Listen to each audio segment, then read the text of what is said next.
Ancient Greek funerary practices are attested widely in the literature, the archaeological record, and the art of ancient Greece. Finds associated with burials are an important source for ancient Greek culture, though Greek funerals are not as well documented as those of the ancient Romans. Mycenaean period. Known about how buried their dead. The body of the deceased was prepared to lie in state, followed by a procession to the resting place, either a single grave or a family tomb. Processions and ritual laments are depicted on burial chests from Tanagra. Grave goods such as jewelry, weapons, and vessels were arranged around the body on the floor of the tomb. Graveside rituals probably included libations and a meal, since food and broken cups are also found at tombs. A tomb at Marathon contained the remains of horses that may have been sacrificed at the site after drawing the funeral cart there. The Mycenaeans seems to have practiced secondary burial, when the deceased and associated grave goods were rearranged in the tomb to make room for new burials.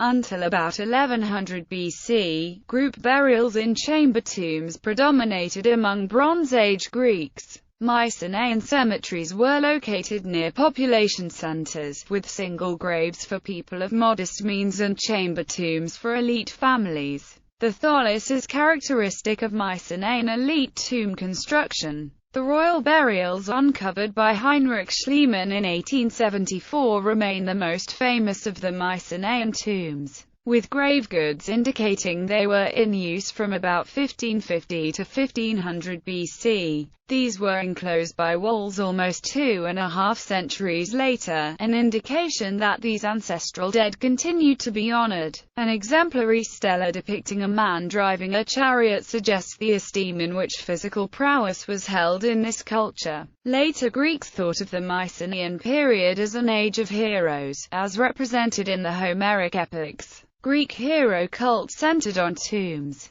Archaic and Classical Greece. After 1100 BC, Greeks began to bury their dead in individual graves rather than group tombs. Athens, however, was a major exception. The Athenians normally cremated their dead and placed their ashes in an urn. During the early Archaic period, Greek cemeteries became larger, but grave goods decreased. This greatest simplicity in burial coincided with the rise of democracy and the egalitarian military of the hoplite phalanx, and became pronounced during the early classical period. During the 4th century, the decline of democracy and the return of aristocratic dominance was accompanied by more magnificent tombs that announced the occupant's status, most notably the vaulted tombs of the Macedonians, with painted walls and rich grave goods, the best example of which is the tomb at Vergina thought to belong to Philip II of Macedon. Funeral rites a dying person might prepare by arranging future care for the children, praying, and assembling family members for a farewell. Many funerary steles show the deceased, usually sitting or sometimes standing, clasping the hand of a standing survivor, often the spouse. When a third onlooker is present, the figure may be their adult child. Women played a major role in funeral rites.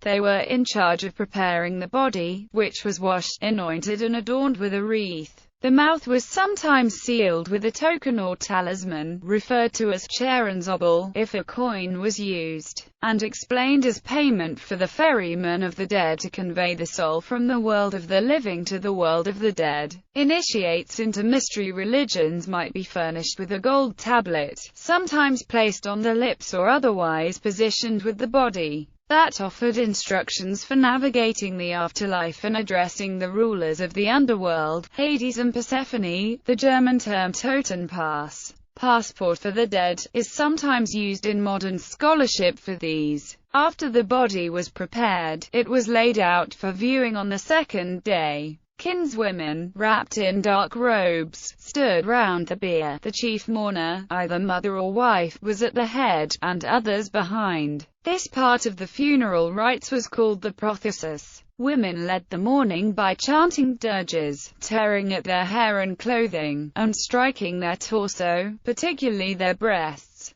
This excessive grief was but a species of empty pageantry that must be regarded as a necessary form than as a genuine expression of woe. The Prothesis may have previously been an outdoor ceremony, but a law later passed by Solon decreed that the ceremony take place outdoors. Before dawn on the third day, the funeral procession formed to carry the body to its resting place. At the time of the funeral, offerings were made to the deceased by only a relative. The choe, or libation, and the haematuria, or blood propitiation, were two types of offerings. The mourner first dedicated a lock of hair, along with choe, which were libations of honey, milk, water, wine, perfumes, and oils mixed in varying amounts. A prayer then followed these libations. Then came the anagismata, which were offerings to the dead that included milk, honey, water, wine, celery, pelinone and coliba. Once the burial was complete, the house and household objects were thoroughly cleansed with sea water and hyssop, and the women most closely related to the dead took part in the ritual washing in clean water. Afterwards, there was a funeral feast called the Peridiatnome. The dead man was the host, and this feast was a sign of gratitude towards those who took part in burying him. Scenes from Funerary Stellus of Athenian shoemaker. Mother handing infant into a nurse's care, with horse. Farewell handshake. Military theme. Child holding doll and bird, with goose. Presentation of wreaths.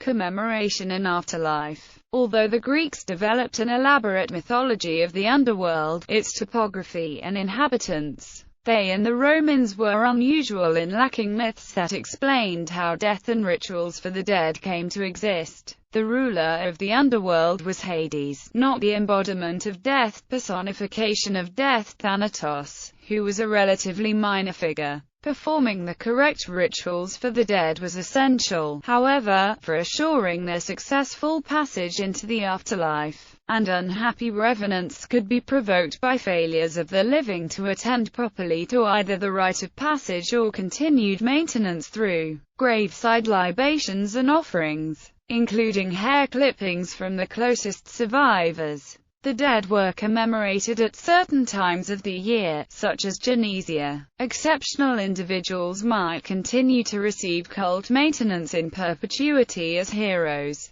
but most individuals faded after a few generations into the collective dead, in some areas of Greece referred to as thrice ancestors, who also had annual festivals devoted to them.